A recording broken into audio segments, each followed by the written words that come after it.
Hello friends, स्वागत है आप लोग का हमारे यूट्यूब चैनल एस्ट ऑनलाइन क्लासेस में। आज के इस वीडियो में यहाँ पर हम आप लोग को बिहार बोर्ड मैट्रिक एग्ज़ाम 2025 के लिए दहेज प्रथा पर जिस प्रकार से आपके जो है हिंदी में हर बार जो प्रश्न आते हैं, तो उसमें आप लोगों का जो है एक ये भी प्रश्न आता है कि जो निबंध लिखने के लिए यहाँ पर दिया जाता है। तो इस वीडियो में यहाँ पर हम दहेज प्रथा एक अभिशाप या जो पॉइंट है इसी पर देखने वाले कि किस प्रकार से आपको जो है निबंध जो है आपको जो 250 शब्दों में दिया रहता है लिखने के लिए, तो किस प्रकार से आप जो है लिखना है और किस प्रकार से आपको जो पूरा यहाँ पर मार्क्स जो है यहाँ पर प्राप्त करने हैं। तो सारा कुछ देखेंगे हम इस वीडियो में और समझेंगे भी, तो वीडियो को अंत तक ज़रूर देखिएगा। और अगर चैनल पर नए हैं तो चैनल को ज़रूर सब्सक्राइब कर लीजिएगा। तो देख सकते हैं यहाँ पर सबसे पहले आपको क्या करना है कि हेडलाइन में आपको डाल देना है दहेज प्रथा एक अभिशाप, जो भी आपका पॉइंट दिया रहेगा वो। उसके बाद आपको एक लाइन छोड़ना है और यहाँ पर भूमिका लिखना है, और इसके नीचे आप चाहे तो लाइन भी यहाँ पर मार्क कर सकते हैं, जो कि ज़्यादा हाईलाइट हो जाता है। आप ब्लू और ब्लैक पेन का भी यूज करेंगे तो अच्छा रहेगा कि ताकि ज़्यादा यहाँ पर लिखा हुआ हाईलाइट हो, ताकि जो एग्जामिनर है उसको जो अगर आपको चेक करने में जितनी आसानी होगी उतनी आपको जो है मार्क्स यहाँ पर बढ़ेंगे। तो इस प्रकार से आप जो है अपना 95+ जो है हिंदी में मार्क्स अचीव कर सकते हैं।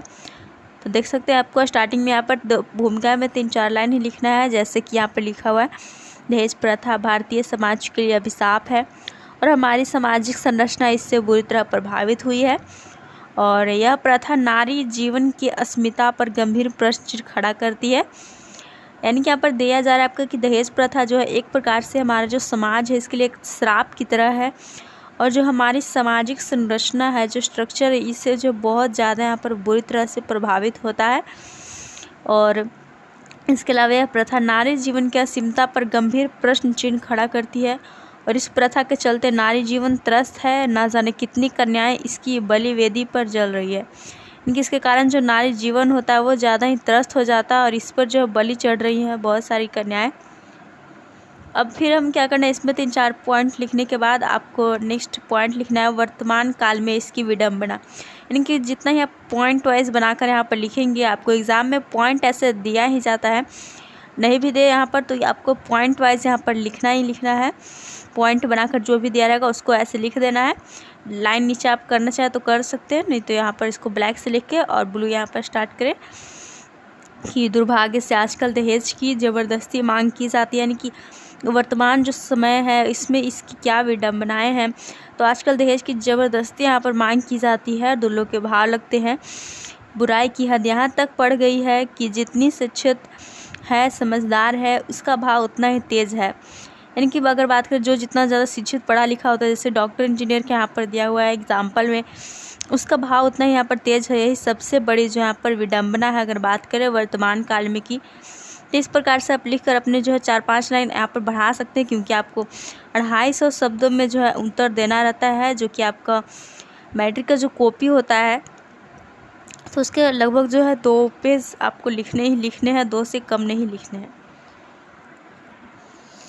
उसके बाद आप लिख सकते हैं दहेज प्रथा के कुपरिणाम। यानी कि सबसे पहले आपको भूमिका में छोटे मोटे पॉइंट्स लिख देने हैं।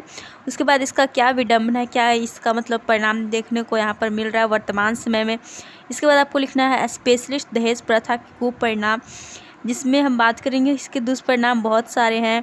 या तो कन्या के पिता को लाखों का दहेज देने के लिए घूस, रिश्वतखोरी, भ्रष्टाचार, काला बाजार, इन सभी का सहारा लेना पड़ता है, या फिर उसकी कन्याएं अयोग्य वरों के मत्थे मर दी जाती हैं। इनके यहाँ पर बताया जा रहा है जिस प्रकार आप लिख सकते हैं कि जो कन्या के पिता होते हैं उनको लाखों का यहाँ पर दहेज देने के लिए घूस देना पड़ता है, रिश्वत करना, भ्रष्टाचार, इस सभी के सहारा लेना पड़ता है। नहीं तो जो उनकी कन्याएं होती है कोई अयोग्य जो वर होते हैं उसी के मत्थे मर दी जाती है। और इस कारण हम लोग देखते हैं रोज़ समाचार पत्र में पढ़ते ही हैं कि उस शहर में कोई युवती जो है रेल के नीचे कटकर मर गई, किसी बहू को ससुराल वालों ने जलाकर मार डाला, किसी ने छत से कूदकर आत्महत्या कर ली। सब घिनौने परिणाम दहेज रूपी दायित्व के ही हैं। यानी दहेज के कारण उन्हें काफ़ी प्रताड़ित किया जाता है महिलाओं को, जिसके कारण इन सभी की जो घटनाएं यहाँ पर सुनने को मिलती है। तो इस प्रकार से आप लिख सकते हैं कि इसके दुष्परिणाम है दहेज प्रथा के। और उसके बाद हम बात करें तो इसे रोकने के लिए कानूनी प्रावधान, कानूनी नियम क्या बना है। तो सरकार ने दहेज निषेध अधिनियम के अंतर्गत दहेज के दोषी को कड़ा दंड देने का प्रावधान रखा है। यानी कि जो भी दहेज के दोषी उनको कड़ा दंड देने का प्रावधान रखा गया है, परंतु वास्तव में आवश्यकता है जन जागृति की।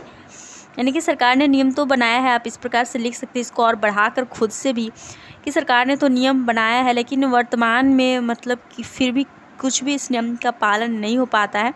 इसलिए सबसे ज़्यादा अगर हम बात करें आवश्यकता है, तो वह आवश्यकता है जन जागृति की, लोगों को जागरूक होने की जो सबसे बड़ी आवश्यकता है, जिसके कारण ही जो दहेज प्रथा एक अभिशाप बना हुआ है यह मिट सकता है।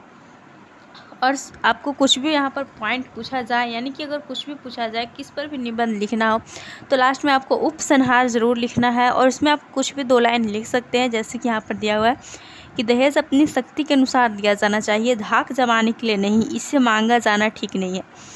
यानी कि हाँ, दहेज दीजिए लेकिन अपनी शक्ति के अनुसार, अपनी खुशी से दीजिए, कोई धाक जमाने के लिए नहीं। और इसे जो है दहेज मांगना भी यहाँ पर ठीक नहीं है, जिस प्रकार से यहाँ पर लिखा हुआ है। तो अगर इस प्रकार से आप अपना जो है, जो भी आपका निबंध पूछा जाता है 250 शब्दों में लिखना रहता है, तो इसको आप लिख करके अपने पूरे नंबर यहाँ पर प्राप्त कर सकते हैं। तो आप लोग को अच्छा लगा वीडियो तो लाइक करें, दोस्तों के साथ शेयर करें। वीडियो को देखने के लिए धन्यवाद। Thanks for watching video.